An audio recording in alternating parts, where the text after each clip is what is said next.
Everyone, welcome to students paradise. आज का class शुरू करने से पहले एक चीज बता देता हूं कि हम लोग क्वाड्रिलेटरल के ऊपर डिस्कशन कर रहे हैं। ठीक है, क्वाड्रिलेटरल का ये क्लास से पहले क्वाड्रिलेटरल के और भी हमने कॉन्सेप्ट डिस्कशन किया हुआ है, पैरेललोग्राम के बारे में, स्क्वायर के बारे में, रेक्टेंगल के बारे में और रॉम्बस के बारे में। ठीक है, जो भी मेरे चैनल में नए हैं या फिर जो जिन्होंने भी मेरा पिछला क्लास मिस किया है वो डिस्क्रिप्शन बॉक्स में सारे वीडियोस का लिंक पा सकते हैं। ठीक है, तो आज हम लोग क्वाड्रिलेटरल में ट्रापेजियम और काइट के बारे में डिस्कशन करेंगे। ठीक है, तो जो मेरे चैनल में नए हैं मेरे चैनल को सब्सक्राइब कर दीजिए और नोटिफिकेशन बेल को प्रेस कर दीजिए ताकि जैसे मैं कोई अपना वीडियो अपलोड करूं आपके पास नोटिफिकेशन पहुंच जाएगा। ठीक है, तो चलो आज का क्लास शुरू करते हैं। ओके स्टूडेंट्स, ट्रापेजियम, ठीक है,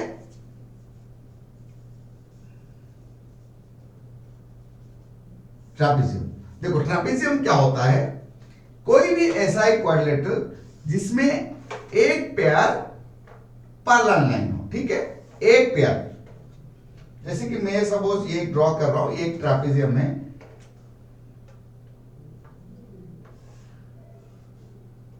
तो अगर ये ए बी सी डी है तो हमारे पास बस ये एक ही पेयर जो साइड से A D is parallel to B C. ठीक है, और ए बी और सी डी क्या है? ये नॉन पैरेलल साइड्स हैं, तो इसको हम बोलेंगे ट्रापेजियम।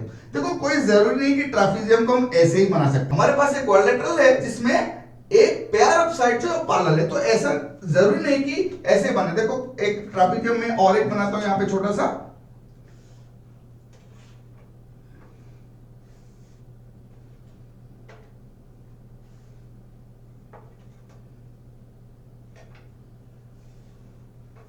तो देखो सपोज ये P Q R S है, तो यहां पे देखो ये दोनों साइड्स भी पैरेलल हैं, ये दोनों नॉन पैरेलल हैं। ठीक है, तो यहां पे ये भी एक ट्रापेजियम है, तो कोई जरूरी नहीं कि कंस्ट्रक्शन, उसका डिजाइन, उसका लुक ऐसा है या वैसा हो। ठीक है, उसमें कोई बात नहीं है, हम कैसे भी बना सकते हैं। हम एक ट्रापेजियम ऐसे भी बना सकते हैं, हमारे पास बहुत सारे ट्रापेजियम हो सकते हैं, हम कंस्ट्रक्ट कर सकते हैं उसको।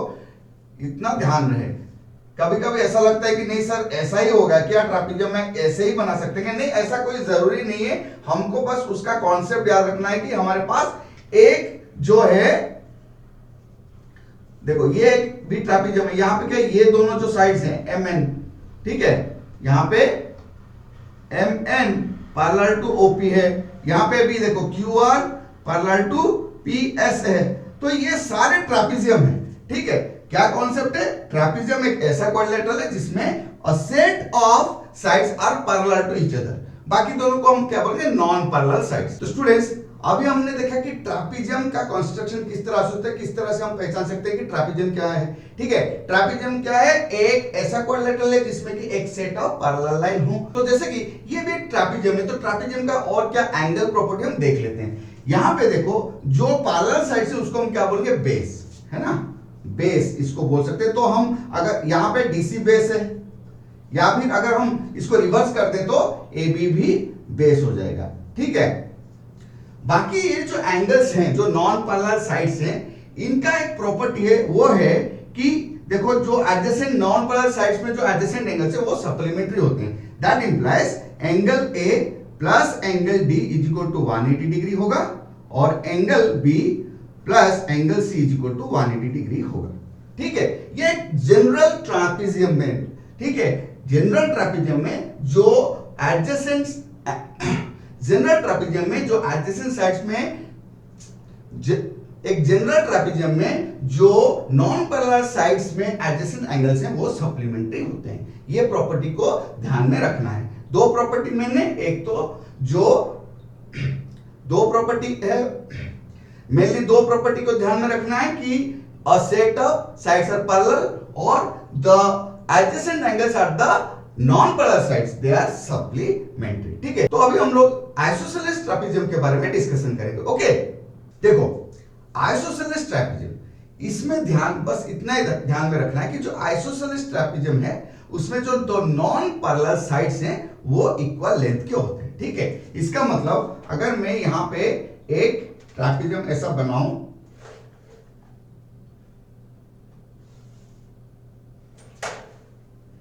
देखो ध्यान दो, ट्रापेजियम में ऐसा बना रहा हूं और हमें क्या देखना है कि उसके जो नॉन पैरेलल साइड्स हैं, ठीक है।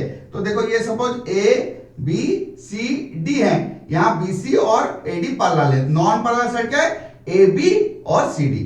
तो पहला प्रॉपर्टी क्या है, A B is equal to C D, जो दो नॉन पैरेलल साइड्स हैं वो इक्वल रहेंगे, तो उसको हम बोलेंगे आइसोसेलेस ट्रापेजियम। तो उसका प्रॉपर्टी क्या रहेगा, फर्स्ट ये तो हो गया A B is equal to C D. दूसरा, जो उसके नॉन पैरेलल साइड्स हैं और उनके जो एंगल्स हैं, ठीक है, वो सप्लीमेंट्री होंगे, ठीक है, सप्लीमेंट्री होंगे, इतना ध्यान रहे। इसका मतलब यहां पे क्या हो गया, angle A plus angle B is equal to 180 degree है और angle C plus angle D is equal to 180 degree है, ठीक है। तो यहां पे इतना ध्यान रखो, ये जो पैरेलल साइड्स है, ठीक है, यहां पे जो एंगल्स हैं उनको हम सप्लीमेंट्री नहीं बोलेंगे, वो सप्लीमेंट्री नहीं है। तो देखो और एक चीज ध्यान देना, यहां पे जो पैरेलल साइड्स हैं, ठीक है, इनको हम क्या बोलेंगे, ये बेस है, या तो इसको भी बेस बोल सकते हो, अगर उल्टा कर दो तो ये बेस बन जाएगा, ठीक है। तो अभी देखो ये बेस एंगल्स आर इक्वल, ठीक है, बेस एंगल्स आर इक्वल, मतलब क्या हुआ, यहां पे angle B is equal to angle C है और angle A is equal to angle D होगा। चौथा, जब हम लोग ये डायगोनल उनका ड्रॉ करेंगे, ठीक है, डायगोनल्स, सपोज मैंने बीडी को ज्वाइन कर दिया तो बीडी एक डायगोनल हो गया और एसी को ज्वाइन कर दिया तो एसी एक डायगोनल हो गया, ठीक है। तो इसका प्रॉपर्टी बोलता है डायगोनल का क्या होता है कि AC is equal to BD, मतलब जो डायगोनल होते हैं आइसोसेलेस ट्रापेजियम के वो इक्वल इन लेंथ होते हैं, ठीक है। तो ये प्रॉपर्टी है, क्या है, जो नॉन पैरेलल साइड्स है वो इक्वल होते हैं, जो नॉन पैरेलल साइड्स पे जो एडजेसेंट एंगल्स हैं वो सप्लीमेंट्री होते हैं, बेस एंगल्स आर इक्वल, मतलब जो बेस है उसके जो दो एंगल हैं एडजेसेंट एंगल्स, ठीक है, वो इक्वल होंगे। लास्ट वाला प्रॉपर्टी क्या है, जो डायगोनल्स हैं वो इक्वल इन लेंथ होंगे, ठीक है। तो ये थे प्रॉपर्टीज ऑफ ट्रापेजियम। अभी हम लोग प्रॉपर्टीज ऑफ काइट के बारे में डिस्कस करेंगे, ओके स्टूडेंट्स। एक क्वाड्रिलेटरल जिसमें कि two sets of equal sides हों, ठीक है, two sets of equal side. तो ये देखो मैंने एक ऐसे बना, फिर ऐसे बना, देखो तो देखो ये तो अभी फोर साइड्स है ना, ए बी सी डी है, ठीक है। चलो इनके डायगोनल्स भी ड्रॉ कर लेते हैं, बीडी और एसी।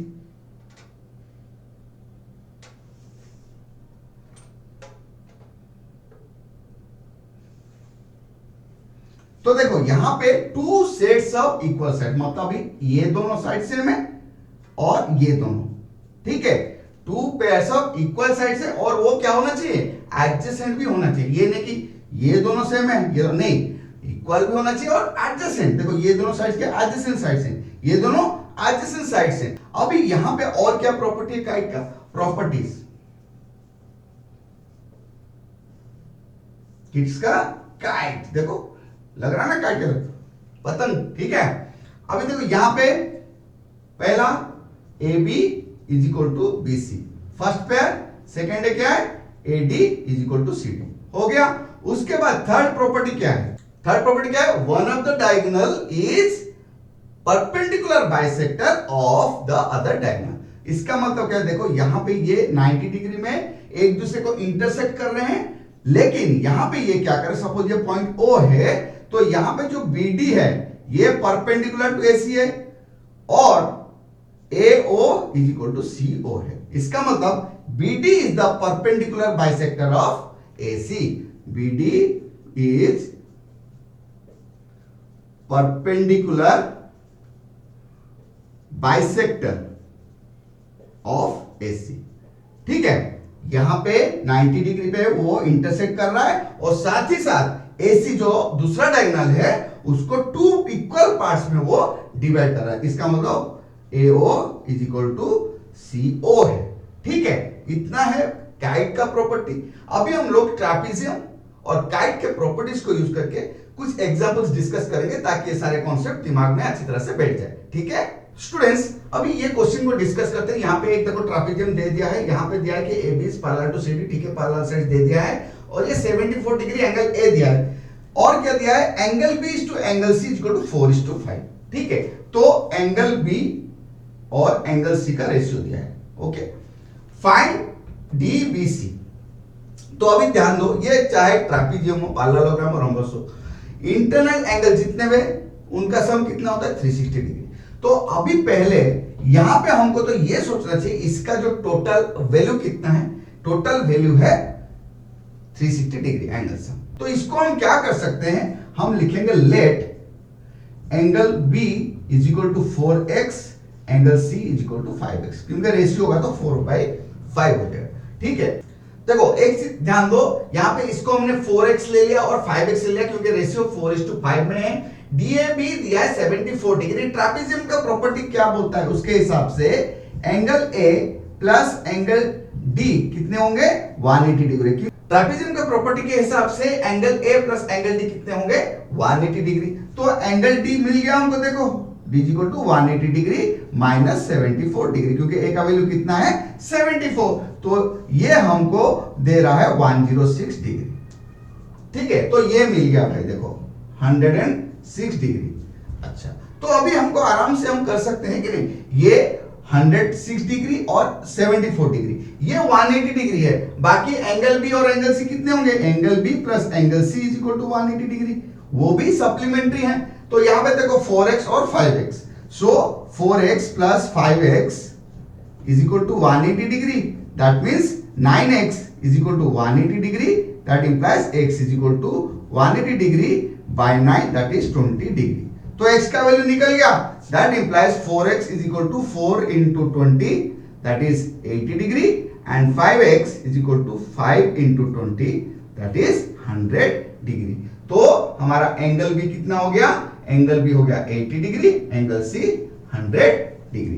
तो इस हिसाब से हम लोग कॉन्सेप्ट यूज करके कोई भी क्वेश्चन का सॉल्यूशन निकाल सकते हैं। कोई डरने की बात नहीं कि किस तरह से हो जाएगा, हमको क्वेश्चन को ध्यान से देखना है, क्वेश्चन पढ़ना है, गिवन डाटा के ऊपर कंसंट्रेट करना है, एनालाइज करना है, कॉन्सेप्ट यूज करके सॉल्यूशन आराम से हम निकाल सकते हैं। ठीक है स्टूडेंट्स, चलो अभी ये एग्जाम्पल को हम डिस्कस करेंगे।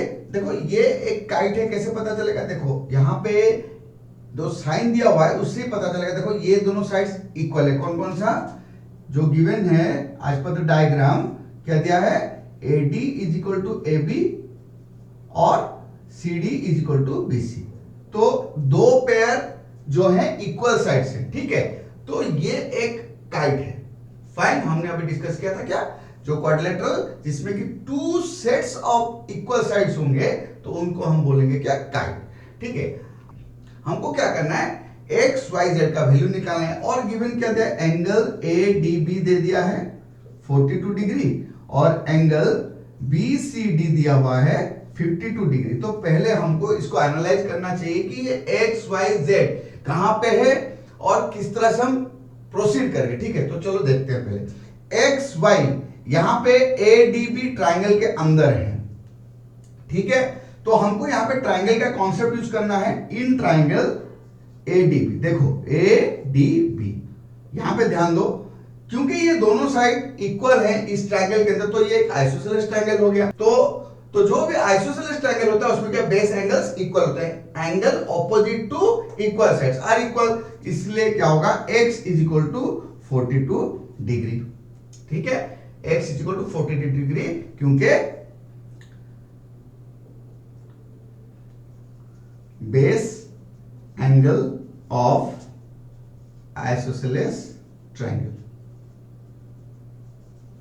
that implies angle ADB is equal to angle ABD। ठीक है, ये हमने लिख दिया, हो गया। तो ये निकल गया क्या, अभी ये हो गया 42 डिग्री। फाइन, ठीक है, चलो। अच्छा, अगर ये दोनों 42 डिग्री, तो ये क्या हो गया, ये एंगल सम प्रॉपर्टी अगर निकालेंगे तो क्या हो जाएगा, so angle BAD is equal to 180 degree minus 2 into 42 degree, है ना। सम अगर 180 है तो ये हो जाएगा कितना, 180 डिग्री माइनस 84 डिग्री, सो ये हमको मिल जाता है 96 डिग्री। ठीक है, तो ये भी मिल गया हमको, चलो ये 96 डिग्री हो गया। बचा कौन, Z। ठीक है, अभी देखो Z, यहां पे ट्राइंगल BCD भी एक आइसोसेलेस ट्राइंगल है। ये एंगल दिया है 52 डिग्री। तो देखो ये दोनों एंगल सेम होंगे, एंगल DBC जो Z है और ये वाला एंगल है ना, क्योंकि ये दोनों इक्वल साइड है, BC equal to CD, so angle DBC is equal to angle CDB। तो उस कॉन्सेप्ट को लेकर हम ये Z का वैल्यू निकाल देंगे। ठीक है, तो चलो निकालते हैं अभी। इन ट्राइंगल BCD, ठीक है, यहां पे इन ट्राइंगल BCD, तो ये अगर angle DBC is equal to angle CDB है ना, ये दोनों क्योंकि इक्वल साइड्स हैं CD और BC, तो उनके ऑपोजिट एंगल वो भी सेम होंगे। तो यहां पे हम लिख सकते हैं because CB triangle BCD is an isosceles triangle. ठीक है, तो triangle BCD is an isosceles triangle, तो ये दोनों एंगल सेम होंगे, फाइन। और यहां पे देखो अगर सेम हो रहे तो ये भी हो गया Z। तो अभी देखो that implies 52 degree plus Z is equal to 180 degree. That implies 2Z is equal to 180 degree minus 52 degree, that is 128 degree. That implies Z is equal to 128 degree divided by 2, that is 64 degree. तो Z का value कितना हो जाएगा? 64 degree. ठीक है, तो देखो finally ये सॉल्यूशन करने के बाद हमको फाइनल स्टेटमेंट लिख देना है। सो X is equal to 42 degree, Y is equal to 96 degree and Z is equal to 64 degree. ये हमारा हो जाएगा फाइनल आंसर। ठीक है, देखो कुछ नहीं है, हमको थोड़ा सा बस एनालाइज करना है और कॉन्सेप्ट को फॉलो करते हुए हम आराम से कोई भी प्रॉब्लम का सॉल्यूशन निकाल सकते हैं। ठीक है स्टूडेंट्स, आज हमने क्वाड्रिलेटरल्स के अंदर किस किस का प्रॉपर्टी डिस्कस किया। एक तो हो गया ट्रापेजियम और एक टाइट। ठीक है, आशा करता हूं तुम लोग को समझ में आ गया होगा। अगर नहीं, वीडियो को दोबारा वॉच कर लो, अच्छे से ध्यान से जो भी मैंने कॉन्सेप्ट बताए हैं अच्छे से एक एक करके ध्यान से देखो। फिर जो एग्जांपल हमने डिस्कस किया उसको थोड़ा देखोगे कि किस तरह से कॉन्सेप्ट यूज किया जाता है, तो तुमको अच्छी तरह से समझ में आ जाएगा। फिर भी अगर कुछ भी डाउट्स रहता है, ऑन स्क्रीन मेरा मेल आईडी अवेलेबल है, वहां पे तुम मुझे मेल करो, मैं तुम लोगों का डाउट क्लियर कर दूंगा। ठीक है, वीडियो अगर पसंद आया तो एक लाइक पक्का कर देना और उसको शेयर करो ताकि जो भी कॉन्सेप्ट हम डिस्कस कर रहे हैं सबके पास पहुंच सके। ठीक है, अगर आप लोग मेरे चैनल में नए हैं तो मेरे चैनल को सब्सक्राइब कीजिए और नोटिफिकेशन बेल को प्रेस कर दीजिए ताकि जैसे ही मैं अपना नया वीडियो अपलोड करूं आपके पास नोटिफिकेशन पहुंच जाएगा। ये कुछ कॉन्सेप्ट्स समझ लेने से या फिर कुछ एग्जाम्पल डिस्कस करने से हमारा काम खत्म नहीं होता। अभी तुम लोग को क्या करना है, मैथ बुक से एक्सरसाइजेस जो भी है क्वाड्रिलेटरल रिलेटेड उस सबको करो। सारे क्वेश्चंस को अच्छी तरह से समझ के करना है, कॉन्सेप्ट को फॉलो करते हुए करना है। अगर फिर भी कुछ डाउट्स रहता है मुझे मेल करना, मैं पक्का तुम लोगों का हेल्प करूंगा। ठीक है, so keep revising, keep practicing and most importantly keep smiling.